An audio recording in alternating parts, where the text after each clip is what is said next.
नमस्कार, मी धनंजय साखरकर. आपण पाहतात नवराष्ट्र नववार्ता. आज आपल्यासोबत आहे प्रसिद्ध विदर्भादी नेते ॲडव्होकेट वामनरावजी चटप. आज आपण यांना बोलतं करणार आहोत. सर, काय कारण आहे हो की विदर्भाच्या समस्येवर की वेगळ्या विदर्भावर सगळ्या जुनी मागणी असूनसुद्धा की वेगळा विदर्भ होत नाही? काय वाटतं आपल्याला? याचं कारण असं आहे की एक तर हे 3 पिढ्याचं जुनं आंदोलन आहे. वाढलं दबलं असं झालं आहे. आणि दुसरं कारण असं की कमिट करूनही राजकीय प्रबळ इच्छाशक्तीच्या अभावी ते करत नाही. आणि म्हणूनच विदर्भ राज्य आंदोलन समितीला आंदोलनाची मालिका चालवावी लागली गेल्या 11 वर्षापासून. पण आम्ही ठरवलं आहे 31 डिसेंबर 2023 पर्यंत करू, मरू किंवा जेलमध्ये सडू, पण विदर्भाचं राज्य घेऊन राहू, नव्या पिढीच्या स्वाधीन करू. आणि 2 तारखेपर्यंत 2 जानेवारीपर्यंत संसदेचं अधिवेशन चालू आहे. तर त्यानिमित्ताने आम्ही त्यांना म्हणतो की आर्टिकल 3 प्रमाणे घटनेच्या नवराज्य निर्माण करायचा तुमचा केंद्राचा अधिकार आहे आणि संसदेचा अधिकार आहे. तर त्याप्रमाणे तो त्यांनी वापरावा आणि जनतेच्या भावनेला प्राथम्यक्रम देऊन त्यांनी हे करावं. सर, विदर्भ राज्य आंदोलन समितीला 118 वर्ष होत आहे. सगळ्यात जुनी मागणी, सगळ्यात जुनं आंदोलन. असं काय आहे की 118 वर्ष लागले आणि अजूनपर्यंत वेगळा विदर्भ होत नाही? प्रतिनिधींची उदासीनता हे म्हणावी लागेल. नाही, याच्यामध्ये कसं आहे की एक तर दिल्लीतल्या सरकारला करायचं आहे. राज्यातल्या नेत्याचा दिल्लीच्या सरकारवर काही प्रभाव नाही व हे नेते दिल्लीत गेले की प्रभावहीन आहे आणि म्हणून ते त्यांना हे करायला बाध्य करू शकत नाही. आणि अशा परिस्थितीमध्ये जेव्हा की संगमा समितीने शिफारस केली होती की विदर्भाचं राज्य सक्षम आणि शिल्कीचं आहे, जेव्हा तेलंगणा दिलं जाईल तेव्हा विदर्भ दिला जावा. पण तरीही दोनही पक्षांनी, UPAनी केलं नाही, NDAनी केलं नाही. NDAच्या राष्ट्रीय नेत्यांनी म्हणजे यांनी तर लेखी दिलं होतं गडकरी साहेबांनी की जर आम्ही सत्तेत आलं तर राज्य करू. दुसरं एक सांगितलं होतं, मला तुम्ही खासदार करा, मी हा प्रश्न संसदेत लावून धरेल.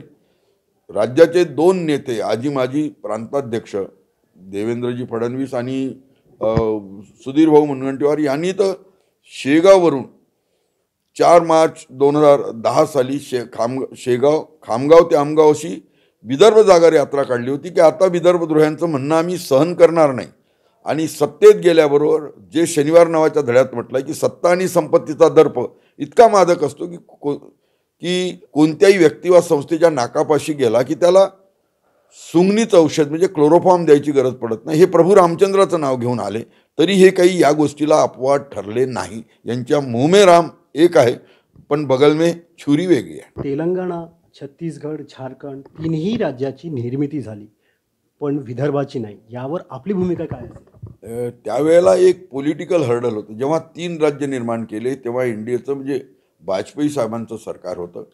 तेव्हा त्यांनी छत्तीसगड, झारखंड आणि उत्तराखंड हे 3 राज्य निर्माण केले. त्यावेळेला शिवसेना सत्तेत होती. त्यांचं म्हणणं असं होतं की एका मतासाठी मागच्या वेळेला माझं सरकार पडलं, 1 खासदार कमी पडला आणि यांचे 24 खासदार आहेत. त्यामुळे मी आज राज्य निर्माण केलं तर माझ्या सरकारचं रामनाम सत्य होऊ शकतं, कारण शिवसेनेचा प्रखर विरोध आहे म्हणून मी करू शकत नाही, म्हणून त्यावेळेला केलं नाही. आणि UPAचं सरकार असताना जेव्हा की त्यांनीच नेमलेल्या UPAच्या सरकारच्या आधीच्या काँग्रेस पक्षाच्या सरकारने नेमलेल्या PA संगमा समितीने शिफारस केली होती हे विदर्भाचं राज्य सक्षम आणि शिल्कीचं आहे, जेव्हा तेलंगणा दिलं जाईल तेव्हा दिलं जावं. पण त्यांनी नैतिकदृष्ट्या काही हिंमत केली नाही आणि म्हणून हे राज्य झालं नाही. आणि राजकर्त्यांच्या प्रबळ राजकीय इच्छाशक्तीच्या अभावामुळे हे झालं नाही. म्हणून तर शेवटी जनतेला या लढ्यासाठी पुढे यावं लागलं. वेगवेगळ्या नावांनी संघटनांनी आंदोलन चालत आणलं. आधी नागविदर्भ आंदोलन समितीने आणलं, वेगवेगळ्या संघटनांनी. आता आम्ही ते पुढे नेलं. आम्ही ठरवलं आहे की 118 वर्षाचं आंदोलन 119 वर्षात जाऊ द्यायचं नाही. 31 डिसेंबर 2023 पर्यंत आम्ही याचा सोक्षमोक्ष लावून टाकू. सर, हिवाळी अधिवेशन सुरू आहे. हिवाळी अधिवेशनाच्या पहिल्यावर आपलं आंदोलन आहे. काय मागण्या राहतील या सरकारकडून? एक गोष्ट सरळ आहे की जेव्हा संसदेचं अधिवेशन चालू आहे, दुसऱ्या बाजूला विधिमंडळाचं आहे, पण हा विषय विधिमंडळाचा नाही, या संसदेत आहे.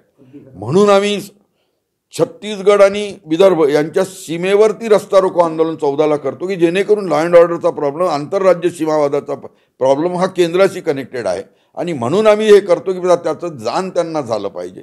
दुसरं असं की आम्ही पश्चिम विदर्भात दुसरा मेळावा करतो की जनतेमध्ये जागते रहो असा टाव फोडतो आणि हे आंदोलनामध्ये जनतेचा सहभाग वाढवायचा आहे, कारण आता शेवटचा निर्णायक लढा आम्हाला लढायचा म्हणून मेळावा करतो. आणि शेवटी आम्ही जेव्हा जनतेला दिलेल्या आश्वासनाचं प्रतिबिंब, जनतेच्या आशाकांक्षाचं प्रतिबिंब केंद्र सरकारच्या निर्णयामध्ये, धोरणामध्ये कुठेही बसत नाही, आणि म्हणून अशा वेळेला जनतेला आपल्या हक्कासाठी पुढं यावं लागतं आणि त्यांना दाखवून द्यावं लागतं की बा हे रास्त मागणी आहे, जनहिताची आहे, व्यापक जनहित डोळ्यापुढे ठेवून.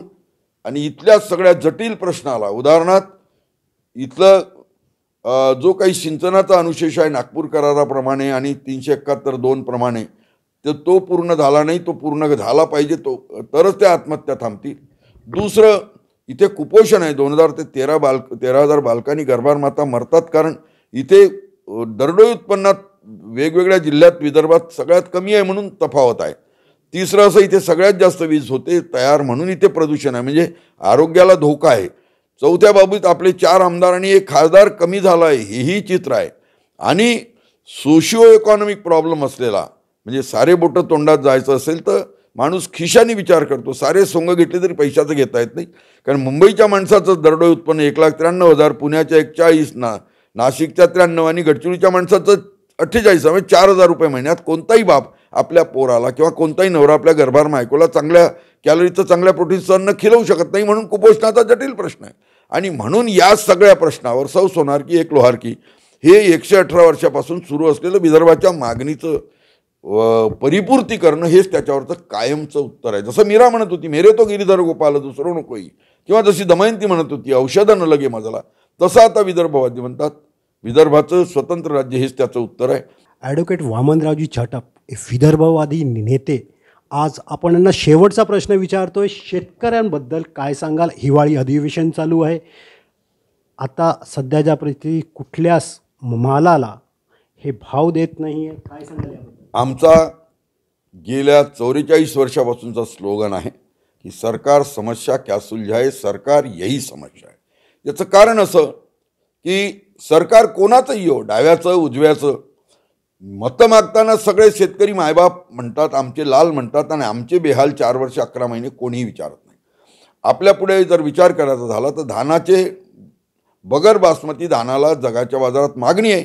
सरकार म्हणते 2 वर्ष पुरेल एवढा धानाचा बफर स्टॉक आहे आणि निर्यात बंदी केली, धानाचे भाव 200 कमी झाले. कांद्याच्या बाबतीत सरकारने असंच केलं की पहिल्यांदा निर्यातीला परवानगी दिली, पण 40% निर्यात कर लावला, म्हणजे कोणी निर्यात करू नये. आता तर पुन्हा निर्यात बंदी केली.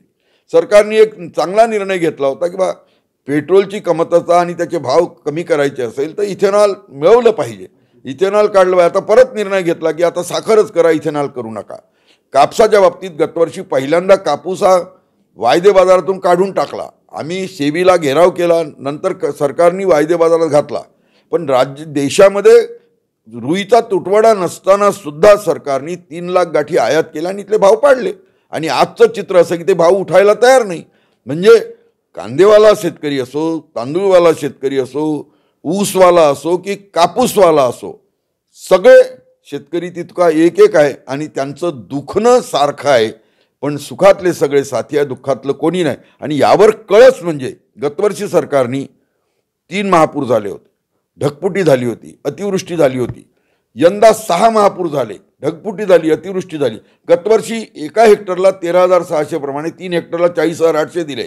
म्हणजे बीजाचे भाव वाढले, खताचे भाव वाढले, मजुरीचे दर वाढले. आणि अशा परिस्थितीत सरकारने गतवर्षी 13,600ची मदत 8,500वर आणली. 2च हेक्टरला देय केलं होतं 17,000. आम्ही मोर्चा काढला, सतत फॉलोअप केलं. त्यानंतर सरकारने 3 हेक्टरची मदत जाहीर केली, पण क्वांटम 8,500 आहे. 8,500 गुणिला 3 केले तर 25,500 होतात. म्हणजे गतवर्षीच्या तुलनेत एका बाजूला तुम्ही कर्मचाऱ्यांची 4% महागाई भत्ता वाढवून 4246 केले आणि आमचे मात्र 40,800 वरून 25,500 केले. म्हणजे आम्हाला जवळजवळ 15,300 रुपयाचा घाटा आहे. आणि मग आता तर अशी परिस्थिती आहे की शेतकऱ्यांच्या आत्महत्या वाढायचा धोका आहे. कारण हा बुडत्याला काडीचा आधार यांनी काही भागत नाही, दात खोरून पोट भरत नाही, पण बुडत्याला काडीचा आधार होता, तो सरकारने काढून घेतला. आणि हे सरकार हे शेतकरी विरोधी आहे, हे शेतकऱ्यांच्या बाजूचं नाही. आणि म्हणून हा त्यांचा निर्णय जो आहे या तीनही क्षेत्रातला हा दुर्दैवी आहे. आणि म्हणून आम्ही असं म्हणतो की पुन्हा सरकार समस्या क्या सुलझाए, सरकार यही समस्या. आज आपल्यासोबत होते प्रसिद्ध विदर्भादी नेते ॲडव्होकेट वामनरावजी छटप. उद्या आपल्यासोबत एका नव्या व्यक्तिमत्वाला घेऊन येऊ. नवराष्ट्रासाठी धनंजय साखरकर, चंद्रपूर.